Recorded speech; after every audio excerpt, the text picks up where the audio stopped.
नमस्कार मंडळी. श्री स्वामी समर्थ. जय जय स्वामी समर्थ. स्वामी समर्थ प्रगट दिन 11 ते 20 मार्च या वेळेत आपल्याला काय करायची आहे, तर 11 दिवसांची अत्यंत प्रभावी सेवा म्हणजे दत्त सेवा आपल्याला करायची आहे. त्यामध्ये काय करायचं आहे, तर गुरुचैत्र पारायण करायचं की नाही करायचं. तर बघा, तुम्ही प्रगट दिनानिमित्त तुम्ही गुरुचैत्राचे पारायण करू शकतात. अर्थात एप्रिल महिन्यात सप्ताह आहे आणि स्वामी समर्थ महाराजांची पुण्यतिथी असते त्या काळाने, म्हणजेच त्यामुळे आपण सप्त्यामध्ये गुरुचैत्राचं पारायण करतच असतो. पण इच्छा असेल तर प्रत्येकाच्या मनात एक जिज्ञासा निर्माण झालेली असते की ताई, आपण प्रगट दिनानिमित्त आपण गुरुचैत्राचं पारायण करू शकतो का.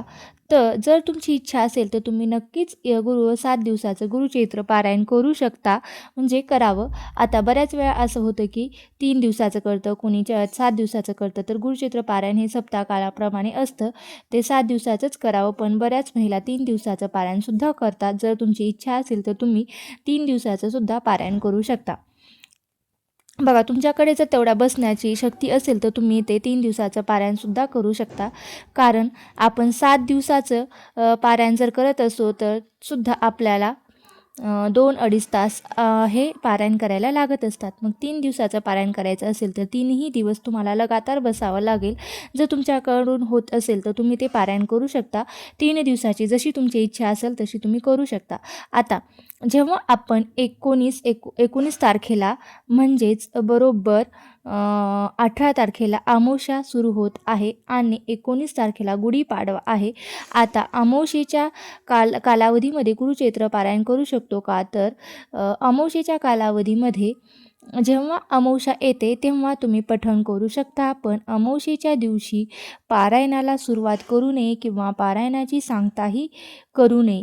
मग सुरुवात करायची असेल तर तुम्ही म्हणजे ज्यांचा 7 दिवसाचं पारायण करायची इच्छा आहे त्यांनी 18 तारखेच्या आत तुमची सांगता झाली पाहिजे. 7 दिवसाच्या गुरुचैत्राची सांगता आपण 8व्या दिवशी करत असतो. मग तुम्ही तुमच्या कॅलेंडरप्रमाणे, तुमच्या तारखेप्रमाणे अगदी तुम्ही म्हणजे तुमच्या 18च्या आधी सांगता आली पाहिजे, म्हणजे 16-17 तारखेला सांगता झाली पाहिजे.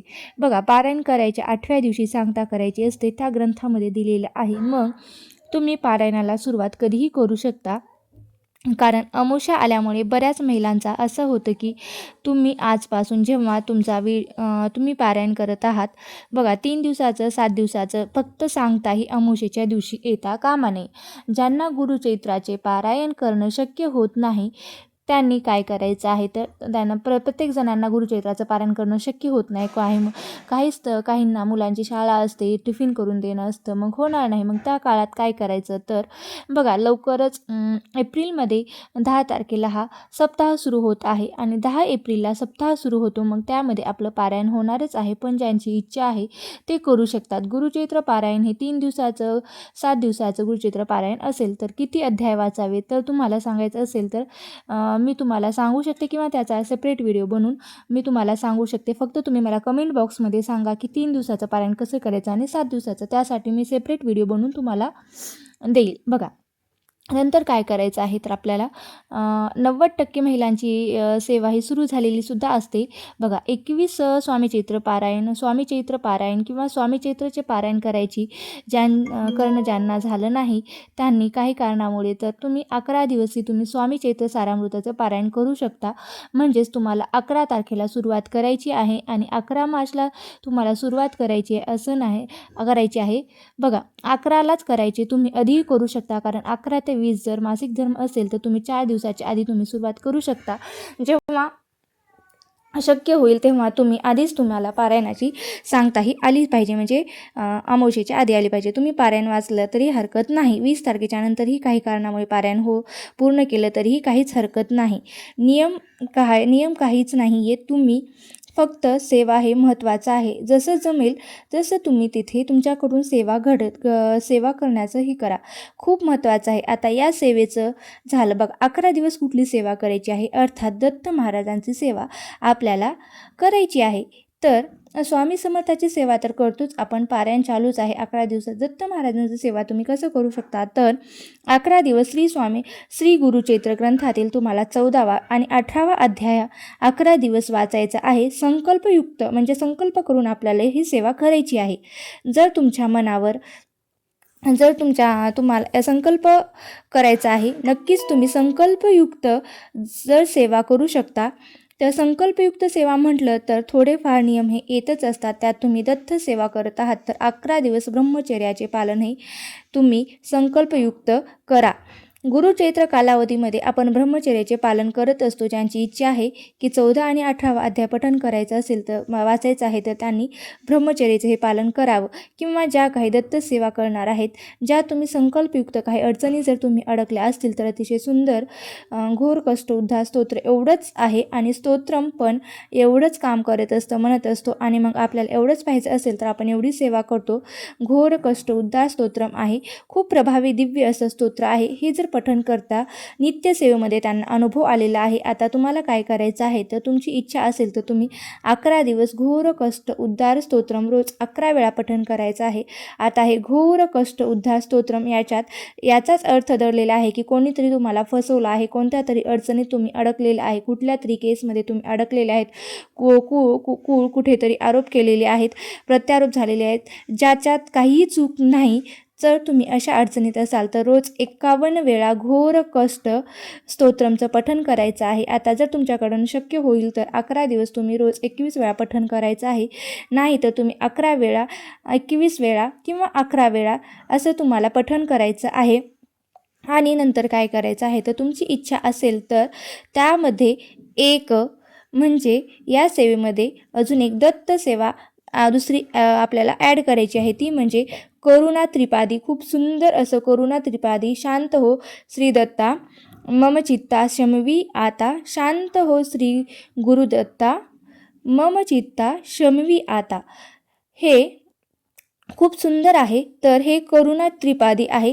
तुमची इच्छा असेल तर तुम्ही पठण करू शकता. दत्त महाराजांची सेवा ज्यांना करायची किंवा महाराजांचं मानसपूजा ज्यांना करायची, दत्त चालीसा आहे ते सुद्धा तुम्ही पठण करू शकता. किंवा एक श्लोकी श्री गुरुचैत्र पारायण आहे ते सुद्धा तुम्ही मूळ श्लोकी गुरुचैत्र आहे ते आपल्याला एक स्तोत्र आहे जे आपण एक श्लोकी किंवा जगतवंदे अवधूत दिगंबर दत्तोत्रे श्री गुरुदेव दत्त. तुम्ही ज्यांना अनन्य भावे शरणागत भवभय, जे तुम्हाला माहिती आहे की जगतवंदे अवधूत दिगंबर दत्तोत्रे हे गुरु तुम्हीच, ज्यांना अनन्य भावे शरणागत मी भवभय तारण.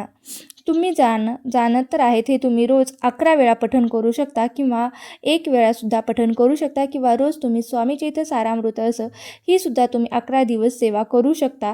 11 पारायण करू शकता. किंवा तारक मंत्राची सेवासुद्धा तुम्ही 11 वेळा तारक मंत्र म्हणू शकतात. रोज 1 किंवा 11 दिवस असे तुम्ही तारक मंत्राची सुद्धा 11 दिवस सेवा करू शकतात. किंवा श्री स्वामी समर्थाचा षडाक्षरी मंत्राचा सुद्धा तुम्ही जप करू शकता. 11 वेळी जप करू शकता. तुम्ही 11 दिवस सेवा करू शकता. तुमची इच्छा असेल, जसं तुम्हाला जमेल तेवढी तुम्ही सेवा करू शकता. दत्त महाराजांची करू शकता. गुरुचैत्राचे 2 अध्याय सांगितले आहेत ते सुद्धा तुम्ही वाचू शकता. दत्त चालीसा किंवा अतिशय सुंदर आहे दत्त चालीसा सुद्धा ती तुम्ही पठण करू शकता. घोर कष्टार स्तोत्रमची सुद्धा तुम्ही सेवा करू शकता. संकल्पयुक्त सेवा करा. बघा, गुरुमाऊली नेहमी म्हणत असतात की आपल्याला वर्षातून 365 दिवसापैकी 108 गुरुचरित्र 108 स्वामी चैत्र सारामृताचं पारायण करायचं असतं. लगातार महिला करतात. 108 महिला पारायण करत असतात. म्हणजे ज्या महिलांना होतं त्या महिला 108 पारायण स्वामी चैत्राचे करत असतात. आपल्याकडनं जर होत नसेल तर तुम्ही 1 दिवसाची जरी तुम्ही सेवा केली, त्यामध्ये 21, 11, 51 जसे तुम्हाला जमतील वर्षात तसे तुम्ही करू शकता. बघा, अगदीच कळकळीची विनंती आहे की बघा, या सेवेमध्ये भाग घ्यावा. जसे तुम्हाला जमेल, 1 जमेल, 5 जमेल, 11 जमेल तशी तुम्ही घेऊ शकता. या पारायणाला सुरुवात करा. आणि बघा, कधी पण काही कारणामुळे जर हेल्थ इश्यू असेल तर तुमच्यासोबत हा व्हिडिओ बघा, ज्यांना जर खरंच काही हेल्थ इश्यू असेल तर त्यांनी कमीत कमी 1 दिवस तरी स्वामी चरित्राचं पारायण करावं.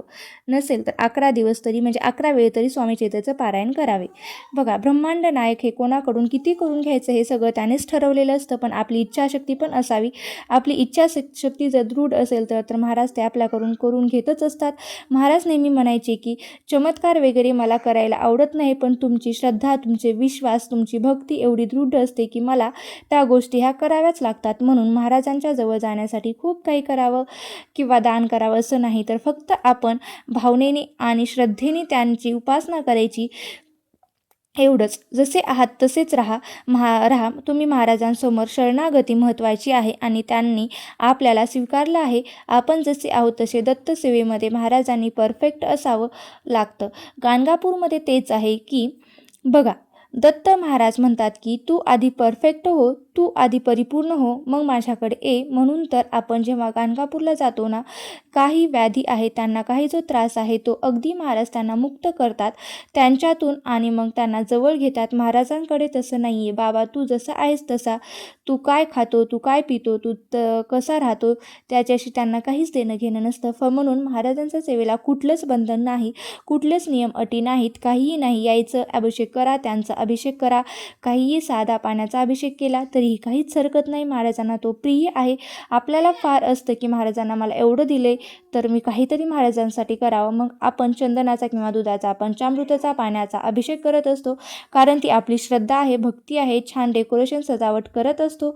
आपल्याला आवडतं, पण महाराजांना काय आवडतं? महाराजांना तुम्ही आवडता, तुमची भक्ती आवडते, तुमची श्रद्धा आवडते, बाकी महाराजांना काही आवडत नाही.